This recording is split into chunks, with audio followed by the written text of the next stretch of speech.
তো নমস্কাৰ বন্ধুসকল, কেনেকুৱা ভালনে? আশা কৰোঁ ভালেই আছে চাগে।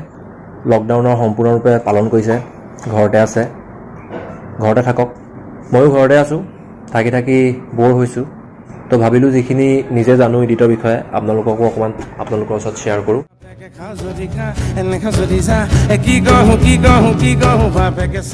এডিটটোতো এটা বহুত ডাঙৰ টপিক, যদি সেইটো কেনেকৈ কৰিব লাগে, পাৰ্টিকুলাৰ কোনটো এপত কেনেকৈ কৰিব লাগে সেইটো যদি বুজাবলৈ যাওঁ বহুত দীঘল ভিডিঅ' হৈ যাব। সেইটোও এটা চিৰিজ বনাম গোটেইকেইটা এপৰ বিষয়ে। মই যিকেইটা বেছিকলি ইউজ কৰোঁ, লাইটৰুম, স্নেপচিট, পিকচাৰ্ট। ইনষ্টাগ্ৰামত হওক, ফেচবুকত হওক, কিছুমান এনেকুৱা টাইপৰ ফটো দেখিছে চাগে। তো আজি এনেকুৱা ধৰণৰ ফটোখন কেনেকৈ এডিট কৰিব পাৰি, কি এপ লাগে, কোনটো এপত কৰিব পাৰি, এইটোৰ বিষয়ে এই ভিডিঅ'টো। আৰু কি আছিলে পাহৰি থাকিলোঁ। তো এনেকুৱা ধৰণৰ ফটো এডিট কৰিব হ'লে প্ৰথমতে আপোনাক এটা এপ লাগিব। আপোনালোকে ইউজ কৰেই চাগে, যিবোৰে DSLR ফটো মাৰে, আজিকালিতো চবেই মাৰে, তো চবেই ইউজ কৰে। তো যিসকলে নাজানে তেওঁলোকক কৈছোঁ, লাইটৰুম বুলি আছে এপটো, প্লে ষ্ট'ৰত চাৰ্চ কৰিব। তো লাইটৰুমটো ইনষ্টল কৰি ল'ব। এইটো এডিট কেনেকৈ কৰে বলক চাওঁ। তাৰপিছতে যিখন ফটো এডিট কৰিব সেই ফটোখন লৈ লওক। এই অপশ্যনটো আছে প্ৰফাইল, ইয়াত কিছুমান প্ৰিছেট আছে। ইয়াত আৰ্টিষ্টিক 3 বুলি এটা আছে, সেইটো এপ্লাই কৰি লওক। তাৰপিছত light, exposure 0.30, contrast +6, highlights -30, shadow +25, আৰু হোৱাইটটো অলপ বঢ়াই দিব, ব্লেকটো কমাই দিব অলপ।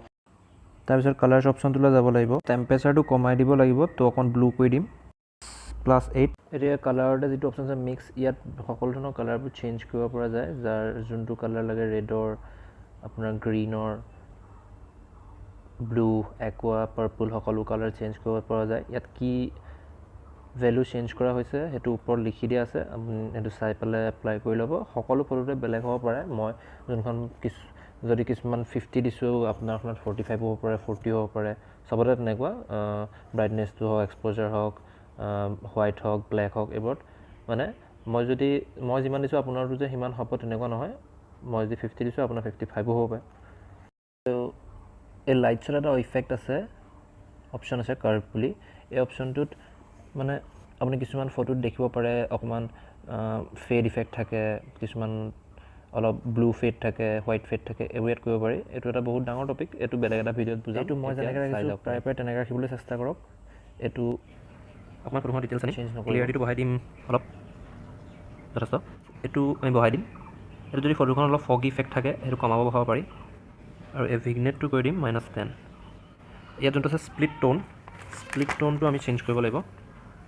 স্প্লিট টোনটোত এটা হাইলাইট আৰু শ্বেডোৰ কালাৰবোৰ চেঞ্জ কৰিব পাৰি। ইয়াৰ হাইলাইটটো কৰি দিম আমি অলম'ষ্ট 220 হ'ব, আৰু শ্বেডোটো কৰি দিম আমি এইটো 220 কৰি দিম শ্বেডো, আৰু চেটুৰেশ্যন 7-10। এই অপশ্যনকেইটা আপুনি পেইড ভাৰ্জনটোতহে পাব। পাৰ্ট শ্বাৰ্প কৰিব পাৰে, মুখখন অলপ শ্বাৰ্পনেছ লাগে, অলপ ইয়াৰ নইজটো কমাই দিম, শ্বাৰ্পনেছটো বঢ়াই দিম, টেক্সচাৰ দিব।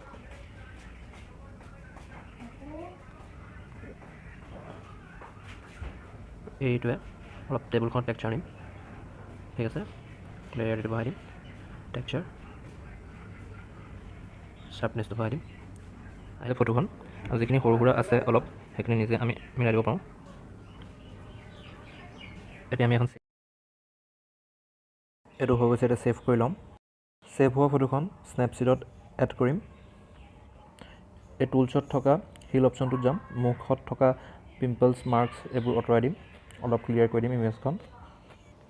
আৰু এই মুডি ব্ৰাউন এডিটটোৰ কাৰণে কপালৰ ওচৰত অলপ বেছিকৈ ডাৰ্ক হৈ গ'ল কালাৰটো। তো এইটো আমি য'ত অকণমান ডাৰ্ক হৈ গৈছে তাত আমি অকণমান ব্ৰাইটনেছটো বঢ়াই দিম। বাকী নিজৰ এটা ফ্ৰেম দিবলৈ ক'লে দিব পাৰে, ইয়াত যোনটো ফ্ৰেম আছে ফ্ৰেমটো দিব পাৰে। ফ্ৰেমটো 30 ওচৰা ৰাখিলে যিমান পাৰে। তো এডিট কমপ্লিট হোৱাৰ পিছত যদি কিবা ফটোগ্ৰাফীৰ লগো আছে নিজৰ লগাওঁ বুলি কয় লগাব পৰা।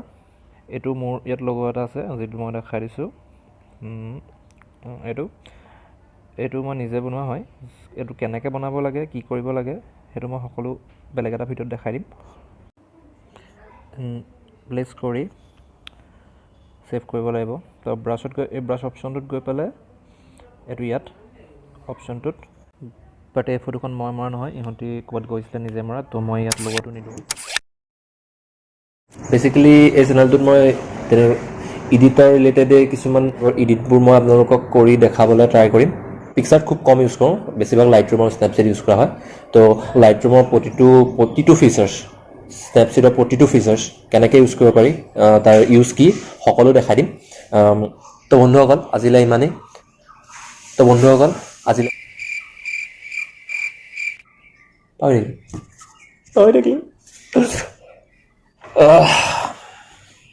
লাইক কৰিব, কমেণ্ট কৰি দিব, নতুন চেনেলখন ছাবস্ক্ৰাইব কৰি দিব। তো আজিলৈ ইমানেই, জয় অসম।